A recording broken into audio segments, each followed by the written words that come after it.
Hello everybody, I'm Robert Breaker, and well, I was with my daughter today and she was asking me, Daddy, where were you born? Daddy, where did you live when you were younger, and things like that. I said, you know what, let's go. Let's drive and let's take a tour and let me show you around. So I guess we'll call this taking a tour of Milton, where I was raised as I remember it. So here we go, let's go together. And I guess we'll take a tour of Milton, and I'll tell you all the things that I remember. And there's a lot to remember because I'm 45 and was in Honduras for 7 years as a missionary, but 3 years on the road before that, and 4 years with my mom in Oklahoma. But besides that, most of my life I lived in Milton. So a lot of people say, well, what's it like where you're from, Breaker? Well, let's find out. So we're down here on Carson Point, and this is where I grew up since I was 2. And I remember as a kid we used to ride our bikes. I'd ride all the way down to the end of the point, and all by myself, 8, 9, 10 years, the good old days when you could do that. Now it's too dangerous for kids to be out on their own. And I remember I'd take $1 bill and I'd go buy a candy bar and a Coke in a bottle and still have change left over. Those were the good old days. And I remember being 5, 6, something like that. And Mom had a little thing on the back of her bicycle, and I would ride in that. And Dad would ride on his bicycle. He had a 22 on his back, and we'd ride around that in case we saw anything to hunt or something we needed to shoot, because there were panthers out here and bear and all sorts of animals. And it was fun. Those were the good old days. Most of this was dirt road, and there was nobody out here. We'd ride our bike all day. We'd see maybe one car, and they'd say, oh, he's got a gun on his back. Oh, hi, how are you doing? They didn't think anything of it. It was pretty amazing. But when I was 5, we were riding back that way, and a dog came out of somebody's house and bit my foot. And that was when I was a cowboy, my cowboy phase as a little kid, and I had cowboy boots on. But he got my foot, and he just going back and forth with it. And we got home and took off my boot, and there was 2 little marks, a little bit of blood coming out, but that was it. And you know what? I've never really desired to have a dog ever since that. I don't hate dogs, I don't dislike them, but I'm not a fan. If you have a dog, well, amen. And I like nice dogs. I like to pet them and everything, but I guess you could say that traumatized me a little bit as a child. So I'm not really a fan of dogs. Really, I'm a fan of cats. And as a kid, we had 19 kitty cats that we allowed to live around our house out in the woods. And we'd buy cat food, and it was my job every morning to take it out, and I'd go. And that's how I called my kitty cats, and they'd all come.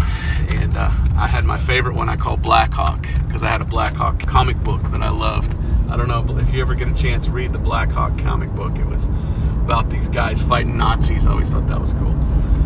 So here we are, show the road, and this is Carson Point Road. And behind us, if you went behind us, well, you would have come to the toll road to Gulf Breeze. And in Gulf Breeze, well, you'd have to pay to cross. It's $3.75. There was no toll bridge there when I was a kid. That's why no one ever came out here. But now they do. But here we are on South Carson Point Road, and we're heading to Milton, and I'm going to give you a tour of Milton. Now, as a kid, I used to have to ride the bus to school. So I must have traveled this road thousands and thousands of times over the years. And I know who lives there, and I know who lives back there, and a lot of us that were born and raised here, we just kind of are still here today. But I have a couple funny stories that I'd like to tell. A lot of times I'd go surfing with my buddy Steve, and he lived up here, and we'd either go in my car or his car, and we'd go to the beach and go surfing. So a lot of times I've driven on here with Steve. Well, one night, Steve and I were coming back late at night. We must have been 2 in the morning. I don't know what we were doing, but we were out late. And we were driving over here. Coming back, he was taking me home, and these 2 little kids thought it would be funny. They probably knew their mommy and daddy were asleep. So these 2 little kids came out, and they stood by the road, and whenever, I don't know if I should tell this story, but it was right here, but whenever a car was coming, this one boy, the tallest one, he dropped his britches and turned around, and he mooned them right here. And when he did that, Steve and I looked at each other, and we drove right by, and we go, did we just see what we think? Did that kid just... Yeah, he did. So we drove up a little ways, we turned around, and we came back because they didn't know. And then Steve went like this and slammed on the brakes. And he gave me his baseball bat. And Steve always carried a baseball bat in the car. And he goes, here, go get him. And I jumped out. I said, come here, little boy. And that boy, man, his pants, he dropped them to the floor that time. He was so bold. And he couldn't get him up. And he's falling on the floor. And he's stumbling. I said, I'm going to get you. And he got his pants out. He ran as far. I don't know if that was their house. But at one time, there was a different house right there. But, that was the funniest thing I ever saw in my life. I bet you those kids never did that again. And we scared them so bad. It was so funny. Oh, the things you remember when you were younger. But I bet they didn't do that anymore. So here we are. Look right here. This is where I pastored for about 6 months while I was in Bible school. There was a different building there at the time. And Dad said, just go on down to the Southern Baptist Church and ask them for the keys to this old place, Carson Point Baptist Church. And we called it the Bent Baptist Church because the old building was kind of sagging in the middle. Almost looked like the whole building was bent a little bit. And I said, okay. And I couldn't believe it. I said, I'm in Bible school. I'm an independent Baptist, and I'd like to start the church back up. And, well, they've since torn down the building, and they put this up, and nobody comes here as far as I know. But they gave me the keys, and I visited everybody out here, and while I was in Bible school, I pastored and preached there. And it was a lot of fun. It was a real blessing. I still have some of the old tapes of me preaching when I was 21 years old. I'm going to have to play those for people on YouTube one day to hear Robert Breaker preaching some of his earlier sermons. That'll be fun. But that was it. That's where I pastored. And, well, this is, to me, this is home. I've known this road most of my life. And we're going to take you to downtown Milton, and I'm just going to show you some things that I remember as a kid. I'm doing this more for my children and my family, things so they can remember. You know, I might die tomorrow, and then they need to have things to remember me by, okay? But you can come along too, so let's see some fun stuff. So here we go, and we'll record a little bit as we go, and I'll show you things as I remember. Well, actually, right here, look, right here, I was in a car, and I was going to work, and it was raining, and I passed somebody, and the road was so wet, my car spun around and did a 360, and I ended up in the ditch like this, laying there looking at the ground going, well, that wasn't very smart. It cost me $600 to have the side of the car repaired. Yeah, the things you remember as a kid. I was in quite a few wrecks when I was younger, and boy, I tell you, God really had his hand on me and protecting me and keeping me from dying. There was a lot of times when I could have died, wrecks that I had and things like that. So, all right, we'll show some more as we get farther along. Okay, my daughter was just asking, what about the mansion place? Well, it's not really a mansion, but it's a really pretty house. Look right here at the house coming up on the right. And these are some friends of ours that we knew for many years. And as a matter of fact, the woman of the house there was a teacher at the high school here in town. And let me tell you a quick story about that. One time, her daughter and my sister were on the bus, and my sister was bringing something for show and tell. She was bringing one of these geodes. You know what a geode is? It's a rock that is hollow, and inside are all these pretty little kind of amethyst-looking things. And they had horses, and so their daughter was on the bus, and she said, I want that rock. And my sister says, well, I'll trade it to you for one of your horses. And she goes, okay. And so she gave her the rock. And the whole day my sister thought, I have a horse. And she went home from school and told my mom, Mommy, guess what? I own a horse now. And my mom said, you did what now? And about that time the phone rang, and she called us up. And she said, Sherry, I think we have a problem. We have your rock, and your daughter thinks she has our horse. That's our horse. We're not trading horses. Now, there's a big mansion down there. Look at that. I don't know if you can see it. It's way down there. That's I don't want to use names, but that's somebody that owns a lot of this county and has a lot of pull and weight in this county here. Down here, I don't know. Should we go down there and look real quick? Well, we are. So down here, the bus would always come. And there's a bridge down here on this road that washes out a lot. And it's a rather high bridge. And Florida, you think of swamp. Well, we live in the swamp. And there's some swampland out here. And this bridge has just washed away because a lot of times the land will wash away. And there's some places out here in the swamp that if you fall in, the mud will just keep sucking you down. They'll never find you again. It's so muddy and so So nasty. So we got this bridge, and it's coming up. And what I would do is I'd do my best to try to get the back of the bus. Usually somebody beat me to it, so I was like the second or third seat in the back of the bus. And we do this when we get to this bridge. We go like this. Look at me. We jump up and down like this, and we were waiting for it to go over the bridge, because when you hit, it would bounce you up and you'd almost hit the ceiling. Now look at this bridge. Over on the right is one of my dad's old friends, and he had a pier out there. I think he still does, but the hurricane damaged it. I don't know if he rebuilt his pier, but he said he was putting down some posts into the water for his pier, and some of them, they just kept going. They never saw them again because it's so wet and so swampy. But look at this bridge. Do you see how high up we are?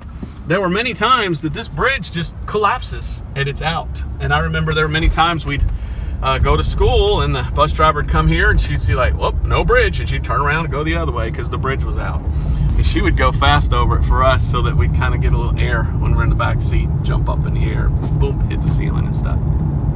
But one of my best friends when I was a kid lived out here at Waterview Estates, and I won't show you his house. I'm sure he probably wouldn't want me to show, but here's the subdivision, and I'll just quickly turn in here and then turn around. Well, we used to play war out here, and we'd have our little play guns, and this was our little wall that we'd hide behind and shoot at each other and things like that. So all these memories as a kid growing up here, and then I want you to make memories too, honey, and enjoy this area. But there's a lot of history here, a lot of history, and what's interesting to me is how small this area is, and how my dad remarried after my mom divorced him. And one of my best friends, the one that lived back that way I told you about, next thing you know, we were second cousins, and we didn't even know it, because there's a family up here that he was a cousin with, and then the people, the family my dad married into, well, they were cousins with. And so one of my best friends became my second cousin, and I didn't even know that. So this is a small place. Now here we go. You ready? Film it. Here we go. It says speed limit 20, and look how we're gonna get some air, Emma. Maybe I should slow down. I don't want to go too fast. But we'd always go fast on the. Woohoo! That was fun. We'd always go fast on the bus, and the bus driver. Oh my goodness, the bus driver was Miss Jarman. And these kids were the most unbehaved kids. They were horrible. I used to hate to ride the bus because the kids were so loud and so awful. And sometimes I'd ride up front just to get away from them. And I'd be right behind Miss Jarman, and she would scream, she would holler, she would yell. And I remember one time she said, "You all think I'm just talking to my hat, don't you? I'm talking to you. Shut up!" I'll never forget that. "Y'all think I'm just talking to my hat, don't you? Shut up!" It was just funny. And there was a couple times we didn't leave school. All the other buses are leaving, and she's sitting right there like this. And we're like, "Come on, we need to go." She said, "We ain't going. You guys are too bad." And the principal would come out, and the principal would give us a talking. And usually he'd pick 2 or 3, and he'd take them inside, and he'd spank their butts. And when we all saw them crying when they got back on the bus, we were so nice that trip home, and it was very quiet. One time, I was on the bus, and I had my lunch pail. And this little girl was sitting across the aisle, and she had one of those old pieces of cardboard from the inside of a paper towel. And she was going like this, looking around going, "I can see everything. I can see you, Robert Breaker." And I held up my lunch pail like this because I didn't want her to see it. And I guess we hit a bump or something and went like that. And my lunch pail hit her like that. And it went like this, and it left a ring right there. And she was crying.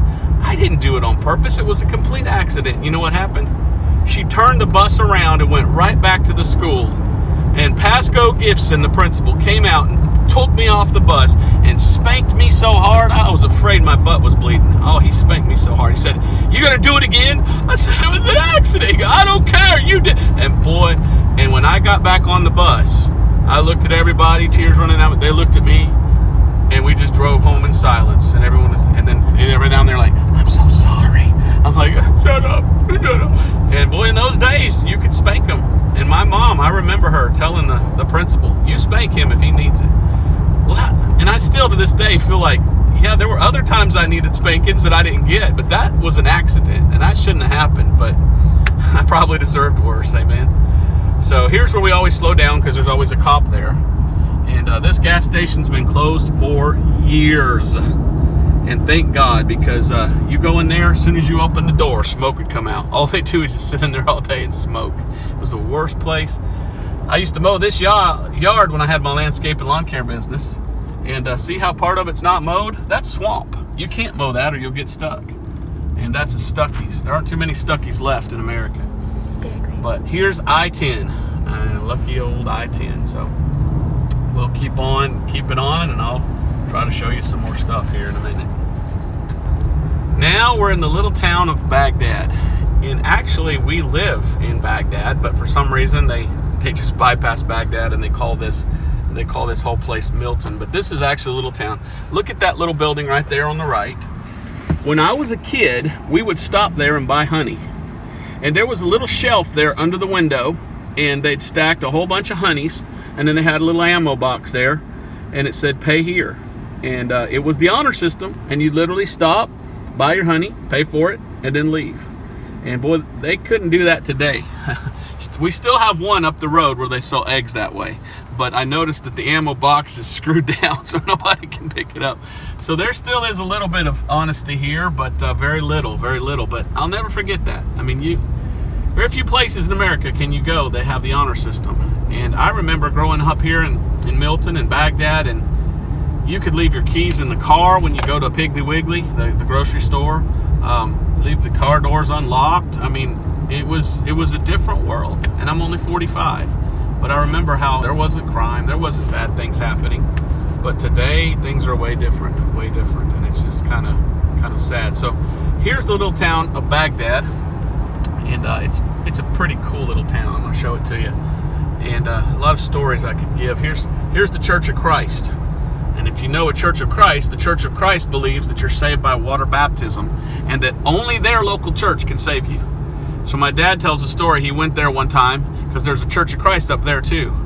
And my dad went to that Church of Christ, and he asked the pastor, he said, "Pastor, if I wanted to be saved, how would I get saved?" He said, "You have to be baptized in my church right here." And my dad says, "Well, I got a question. There's a Church of Christ up the road. What if I go there to get baptized? Can I get saved?" He said, "No, you'll burn in hell." He said, "Our church is the only church that saves." And my dad said, "So that one won't save me, huh?" My dad said, "You're wrong. Salvation's by faith in the blood of Jesus. It's not water baptism." And so my dad witnessed to the guy, and the guy wouldn't listen. But I always thought that was so funny. They're so bigoted that they only thought that church would save you. So what about the rest of the world? Does the whole world have to come to Baghdad, Florida, to that church to get saved? It's kind of funny. So here's an old church in Baghdad, and they've turned this into a museum, the Baghdad Village Museum, and that's kind of cool. And I went in there one time about a year or two ago with the kids, and guess what? There was one of my old teachers from when I was a kid. So let's go back this way. I'm going to give you some more stories, lots that I can remember. And some of the times when I'm preaching, I'm giving illustrations, and some of the illustrations are from places right around here. So right there is Baghdad Baptist Church. I'll tell you about that here as we pass it in a second. But I went to school here at Baghdad Elementary School, and it's just right here. This is where I went from kindergarten to 5th grade. The Baghdad Bulldogs, they're called. And you just look straight ahead, and there it is. I've seen pictures of this place in the 1940s. It looks exactly the same as it does today. It's kind of funny.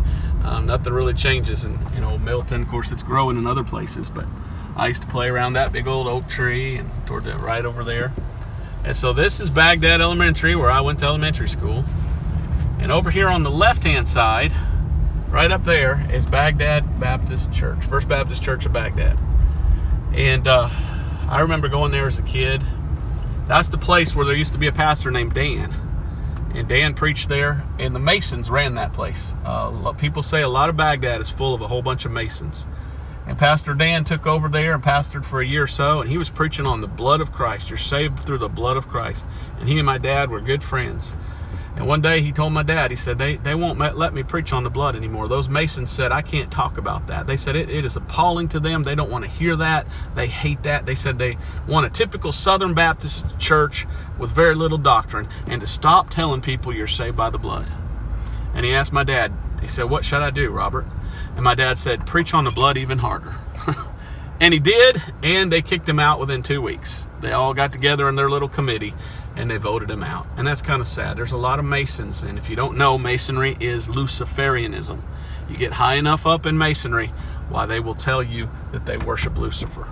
And that's not God. Lucifer is Satan, or the devil. That was his name before he fell. But I'll never forget that. Now over here on the right side, it's really grown over. But I had a friend that lived there. His name was Charles. And, well, I probably shouldn't say his whole name, but I've got to tell the story. His name is Charles Thayer. And I'd always call him on the phone and say, "Is Charles Thayer there?" I just really enjoyed doing it. But I remember one time he came out to the house. He rode his bicycle all this way to the house. And we were driving along on Rotten Road, and somebody had an electric fence. And Charles thought it'd be a great idea to pee on an electric fence. And he had to pee, so he went. And boy, I never heard anybody scream so loud in my life when Charles peed on the electric fence. He said, "Yep, it hurts." So, you ever heard anybody say, "Don't pee on an electric fence"? Well, I can tell you firsthand, don't pee on an electric fence. Here's Baghdad Methodist Church, kind of a landmark here. And a lot of these houses are old, beautiful homes. Probably, well, actually, some of them far from 1800, but many of these are probably early 1900s. And it used to be a lot prettier. They were really letting it get grown over and stuff. But a lot of pretty houses here. And there's a very historical house coming up here on the right-hand side. And up here on the right-hand side is, well, they call it the Thompson House. I call it the Forsyth House. Because John Forsyth was the founder, right there on the right. Check that out. That was built before the Civil War. And that was built by John Forsyth, who was the founder of Baghdad. And the reason this town is called Baghdad is because old John Forsyth, he went to Baghdad over in Middle East. And he saw this area, and over there behind the house is the Blackwater River. And he says, "Boy, that reminds me of," I can't remember, the Tigris or the Euphrates, one of those two. He said, "That reminds me of that." He says, "I'm going to call this place Baghdad because it reminds me of my trip to Baghdad." Only he didn't like the way they spelled it, Baghdad, so he took out the H. So this is Baghdad, Florida, Bagdad. He spelled it different. Now, when I was 10 years old, on Saturdays, we'd all watch cartoons. And during the cartoons, they had a thing called Small Fry News. I don't know if you remember that, but they'd had reporters all over America that were young people, 10, 11, 12 years old, and they would do reports. Well, they came to me, and they came to Clint Harris, and Clint's mom, Marcia, was a teacher. And they asked us to be on Small Fry News so that we could be on national TV as a reporter. And so that was the first time I ever did a video on TV. I guess you could say I was a reporter when I was 10 years old. And I reported on the history and the life of John Forsyth. And I did my speaking out here at the cemetery. So I want to see if I can find that. And I stood before the grave of John Forsyth and talked about the man and how he started this place called Baghdad. And so I tried to contact them and get that tape because I've always wanted to get that and put that on YouTube of when I was 10 years old, doing my little reporter thing on national TV. But I've never heard anything back. I contacted them several times. So here's Baghdad Cemetery, and this is where I stood as oh, they closed it up. We can't get in there. Look at that. It's Baghdad Cemetery is locked up. Well, that tells you how much the world has changed, doesn't it? I mean, they're afraid people are going to go in there and dig people up or something. You can't even get in. Oh, that's sad. That's sad. In the old days, you could drive out here and look at it. So I don't know if you could even see it. It's the tallest grave out there. And that's John Forsyth. And it's a big old, unfortunately, it's a big old obelisk. He's probably a Mason. Who knows? No, it's way, way back there. You can't see it. But yeah, people say, "Breaker, you do videos a lot?" Well, my first video was when I was 10 years old, I guess you could say. And I was on all national TV on Small Fry News. So it's kind of cool, kind of cool. If you ever find that, anybody watching this, if you ever find that, I noticed on YouTube, there's some Small Fry News. You can type in Small Fry News. They have a couple of clips, but I didn't see the clip about Baghdad. And if you've got that, we used to have it on an old VHS tape. We taped it. But if you have that, please post that to YouTube and let me know. I'd love to see that. I remember I was wearing a red shirt with the number 10 on it, if I remember correctly. And I don't know why, number 10 or whatever, but that was interesting. So, all right, look, there's Forsyth Street, because John Forsyth was the founder of Baghdad, so that's Forsyth Street. And right here to the left, we're going to turn, and I'm going to show you Blackwater River. And Blackwater River the water, well, actually, there's two big rivers here in Santa Rosa County, Blackwater River and Coldwater River. And they always said that they gave them the wrong name, because Coldwater River is more black and Blackwater River is more cold. I always thought that was funny. But anyway, this is Blackwater River, and it's just, man, it's so beautiful. And what they used to do in the old days, I even forgot to tell about the house back there, the Forsyth house, or the Thompson house. When the Civil War was going on, the Yankees came down here and they got in that house. And one of them wrote on the wall, "I was here in 1863." And that was covered up with wallpaper. And 20, 30 years ago, they were taking that down and they found that. It's historical, all the way back to the Civil War. But the old days, they used to come up this river and go up as far as they could, and it's brackish, so it goes into salt water, but the farther up you go, the more fresh water it is. And they would take and get oak barrels and put the water in the oak barrels.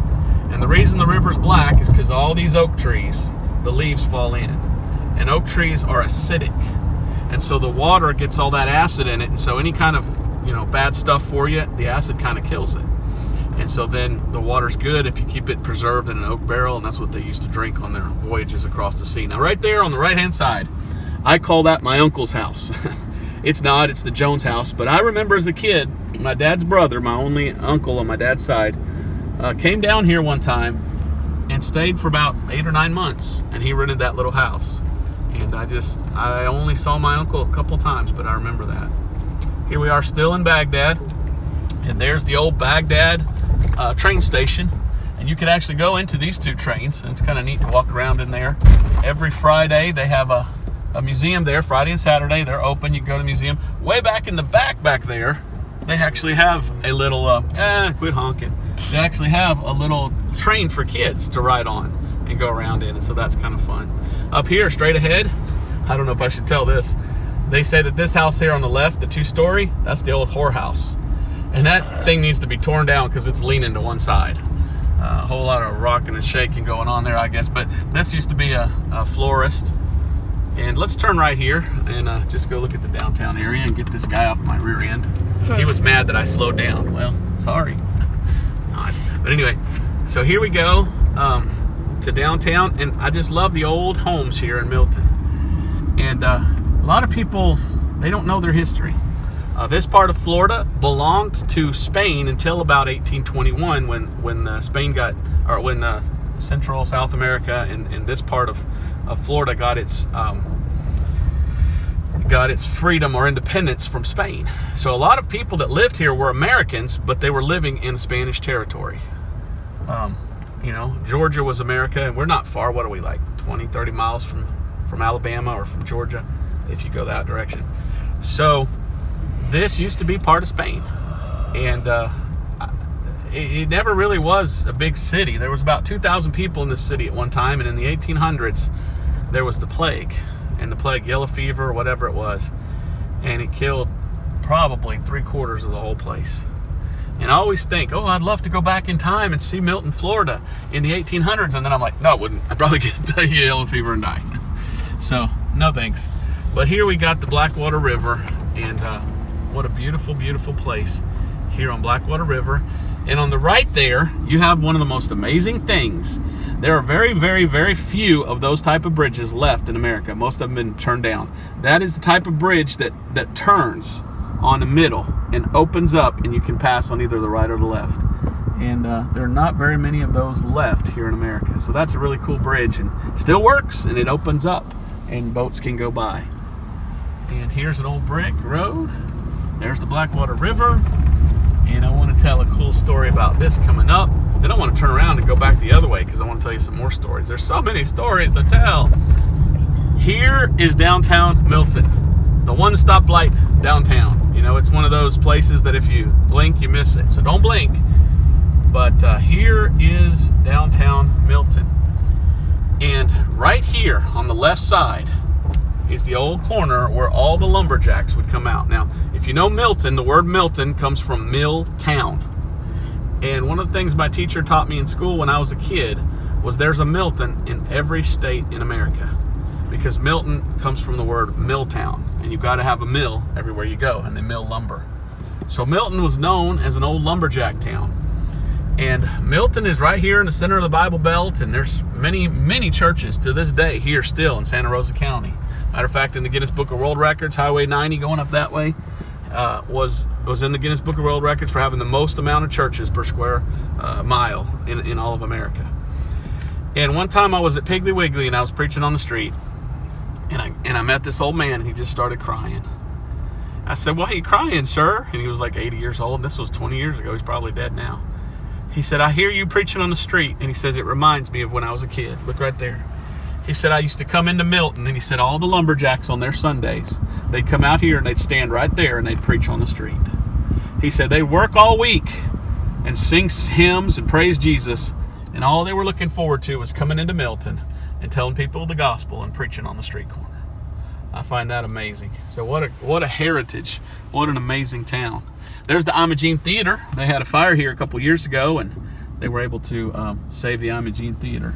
And here's some of the old buildings and everything here in Milton. I don't want to bore you, but as a Christian, I find it amazing that there's been so much gospel saturation here in Pensacola and Milton. It goes way back hundreds of years, and it's just, well, I was blessed to have been born here, is all I can say. And just to think, those old lumberjacks, I don't know how many, he didn't tell me how many, but can you imagine if there's 5, 10, 15 lumberjacks just standing on the street corner, "My turn, the Bible says," and they just preach. That just, wow, what an amazing story. So turn it off, and then we'll turn it back on as we're coming back into Milton, and I'm going to give you some stories about some more stuff that I saw. Okay, this right here is the old hotel. And this old hotel in Milton is where a lawyer works, and we went in there one time, and I talked to him, and because I love history, I love to ask, "How old's the building? Who tell me the story." And they said, "Well, this is the old hotel." And he said, "And Elvis Presley stayed here one time." So I thought that was interesting. You've got all this history, and the older generation knows it, and they're losing it. And it's that when they're gone, we're going to lose it. That's why I love to protect. And that's the claim to fame of that hotel. Elvis stayed there one time. Now, right there is the Southern Baptist Church, and over here is the Masonic building. Can you see that Masonic building? And look right there at the upside down star. An upside down star is a satanic symbol, and that's the Eastern Star. And I tell you, Masonry is Luciferianism. When you get up to the 30th degree or 32nd, 33rd in Masonry, they finally tell you the grand architect is Lucifer, the light bearer, and that's who we really worship. And it's like in your face right there. "Hey, look, upside down star, we worship Satan." And that's why I'll never be a Mason. And a lot of people that are Masons, they'll say, "Oh, I don't believe you." Well, you're in the 2nd or 3rd or 5th or 10th level. You don't find that out till you get high enough up in the 30th and 31st. So if you're a Mason, you need to get out of it, because it is satanic. It is Luciferian. And there's your upside down star right there in your face. Now, this is Southern Baptist Church, and they're full of Masons, unfortunately. And in a lot of places in America, maybe not every city, but in a lot of them, right next to the Southern Baptist Church is Pike Street and the Masonic Lodge.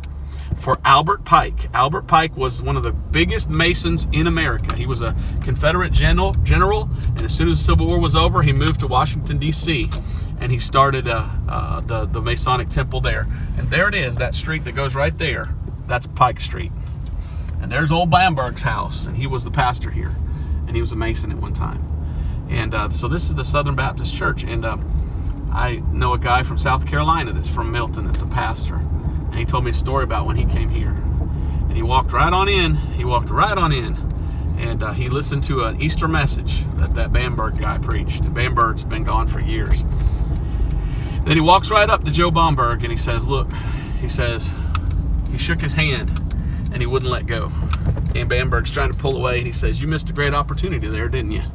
And Bamberg goes, what are you trying to pull away? What are you talking about? What are you talking about? He says, "I didn't hear the gospel one time." He said, "All these people lost and going to hell, and you didn't even tell them how to get to saved." He said, "Easter Sunday, when most people don't even come but once or twice a year, Easter and Christmas," he said, "you didn't even tell them how to get to heaven. You didn't tell them about the blood atonement of Christ." He said, "You ought to be ashamed of yourself, Mr. Bamberg." And he said, "And you know what? You didn't even teach them from the Word of God. You didn't even have the decency to stand up and say, 'Thus saith the Word of God,' the authority, the King James Bible." He said, "You used a perverted version like the New ASV or whatever." And he kept holding his hand. He wouldn't let go. And the Bamberg guy's trying to pull away. He said, "What a missed opportunity to give him the right Bible and the right gospel." And that Hamburg guy was all mad, trying to pull away. And he goes, come here, come here, come here. And then he starts pulling him. And he pulls him into his library. And he goes, you want to know where the Word of God is? He goes, there it is. And he pointed to the whole shelf. And what was he saying? Well, if you go to many Bible schools, they teach you, oh, the King James Bible's an error. No, there's problems with the King James. No, the real Word of God is all these different versions. And you study for yourself to find out what God said. So they basically make the preacher the final authority rather than the Bible. No, all you need is a King James Bible because it's the only one that came from the true text. And it's the one. And so I thought that was an interesting story I always wanted to share. So there's your Masonic Lodge. And they used to have that open, that street. And it used to be a big sign, Pike Street, for Albert Pike. But it's not there anymore. So that's really Milton. As we go up this way, this is more of the suburbs and everything. But maybe we'll show you a little bit more up that way. But this is really downtown Milton next to Baghdad. And this is my life. This is where I grew up. Should we go to the park? No, we don't really need to go to the park where I played as a kid. That's kind of out of the way. Yeah, you're like, I want to go to the park. Well, if your sister was here, we might. But we got other things to see. So, okay, I'm going to need you to try to zoom in on those flags over there. Can you see those flags? Is this in the way? Pensacola, they call the city of 5 flags. And everyone thinks, oh, that's so cool, a city of 5 flags, because 5 different nations at one time have claimed Pensacola. But Milton is really called the city of 6 flags, because we remember the one-time nation of Northwest Florida. And so we got Pensacola beat. We got 6 flags. They only have 5. But you got Spain, England, America, the Confederacy, France, and then Northwest Florida, that one time was its own nation. So you got 6 flags. So I've always thought that's neat. Just so much history. I love history. I hope I'm not boring anybody, but it's just, to me, it's like, I sometimes feel like I was born in the wrong generation. I should have been born in the 1800s making history rather than just sitting back now talking about it. But I just love history, and it's just such amazing to be in such a historical place. So, and here we're driving along, and there's the Texas Roadhouse. Do you see that? That used to be called McCrary's Steakhouse. And I worked there as a waiter and table, whatever they call it, person at one time. And that was one of my first jobs. Well, actually, my first job was cleaning tables in Oklahoma, but that was fun, being a waiter. Here is Ace's. And Ace's is a restaurant that used to be called a different name. Was it Cisco's, I think? My dad, he used to work as a car salesman. He used to work as an insurance salesman and other things around here. My dad told a story about one time he went into there to eat. And he's there with all these other guys, and they're having a business meeting, and they're got the big table in the very center of the restaurant. And they're all eating, and all of a sudden, the whole ceiling just collapses right onto the table. I thought that was so funny. What a funny story. That's Milton. Now, right here is where I used to preach on the street.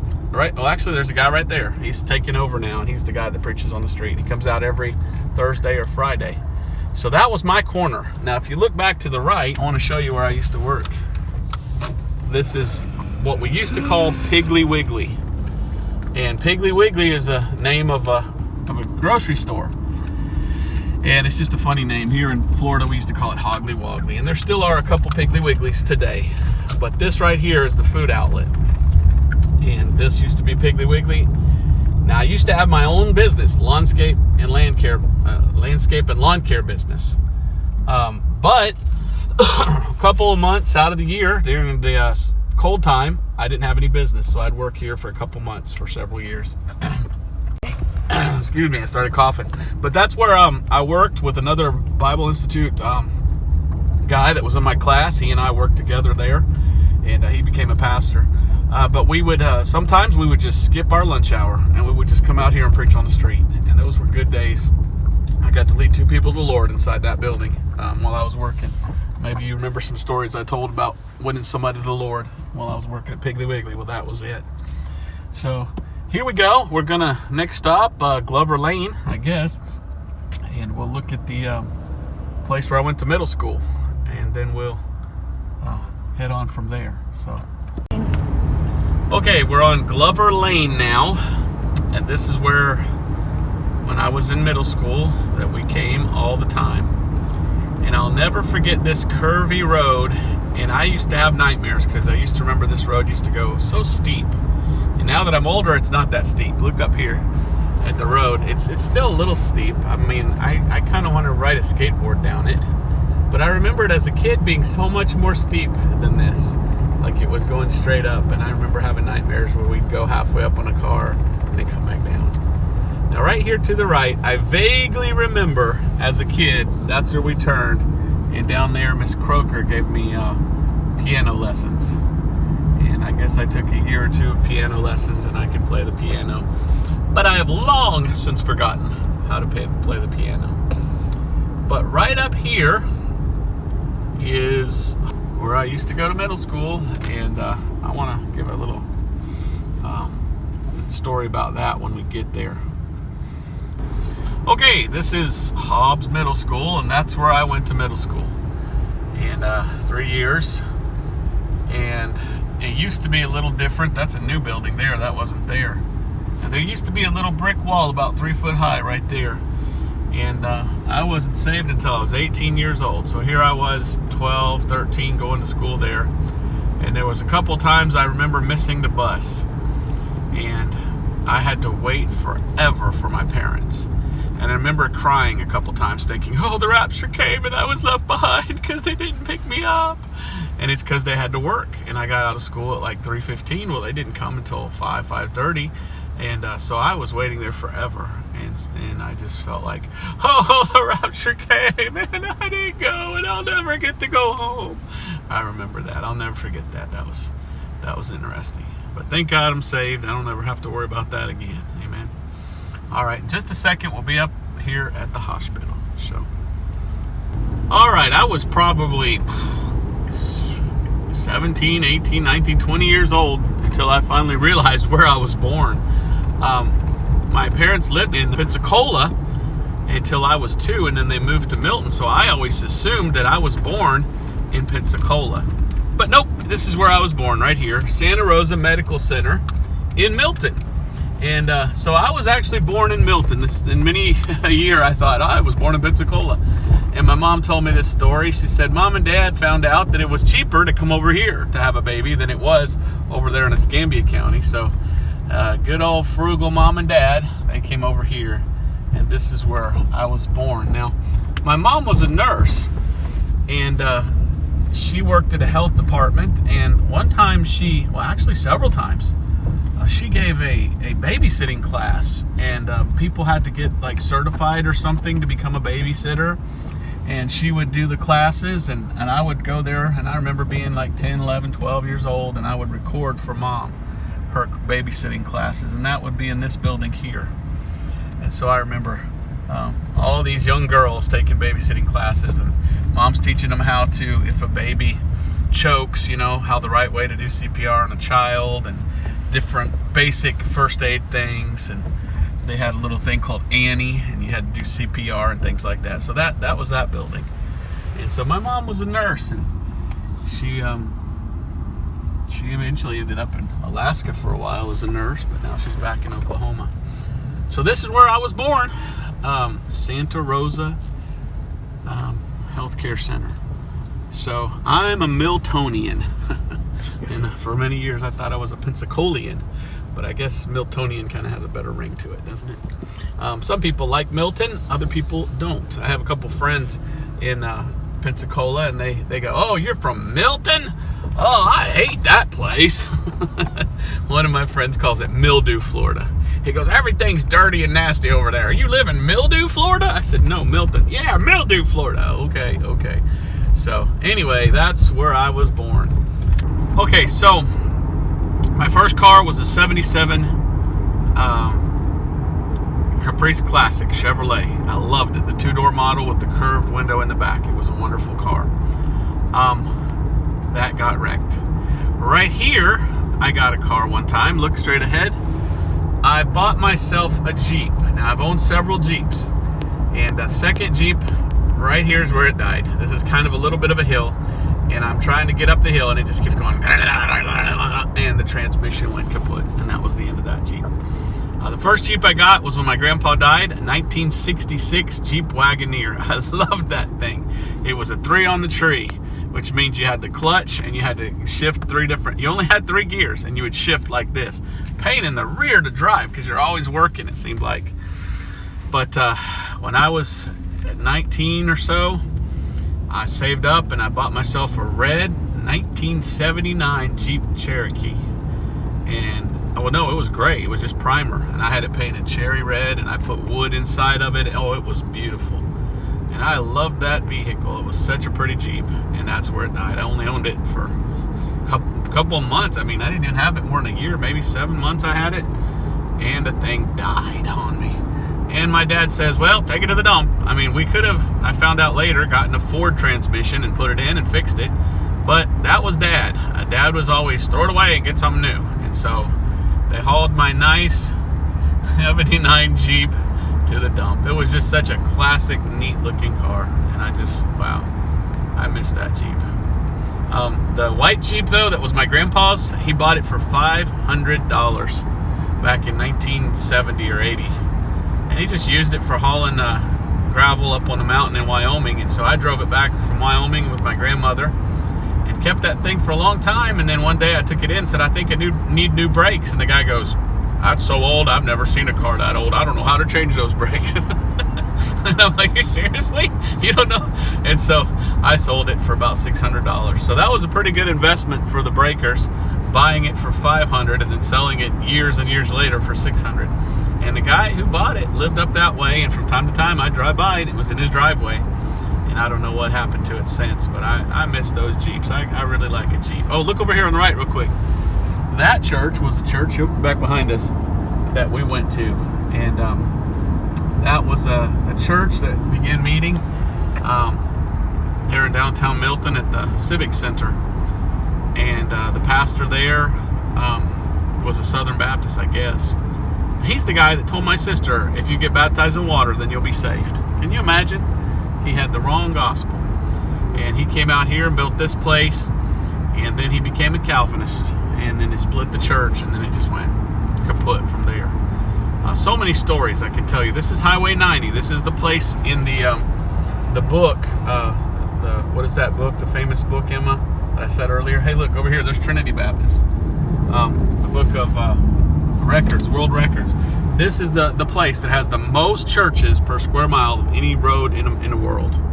There was Trinity Baptist Church. There was a lot of independent Baptist churches here, and as a kid, my mom was more Pentecostal and Dad was more independent Baptist. So some Sundays we go with Dad to an independent Baptist church like Ruckman's or Trinity or some. Mom would sometimes take me to her charismaniac church. And then sometimes they'd compromise and go to the Southern Baptist Church. So I was all messed up as a kid with all these different. But Trinity Baptist, I remember going to as a kid, and I always thought that was pretty cool.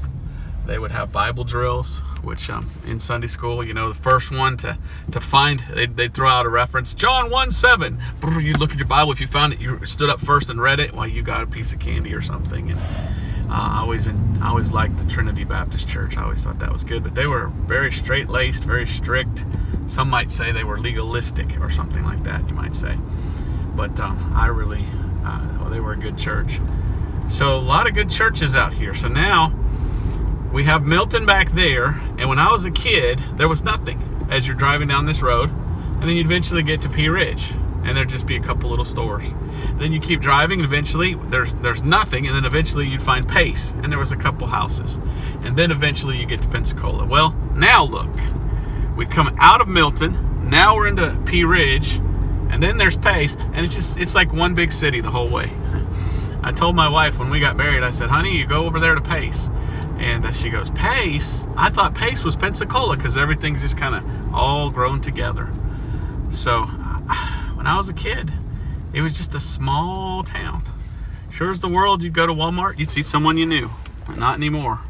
Not anymore. Very seldom do we see people that we know. The place has grown so much.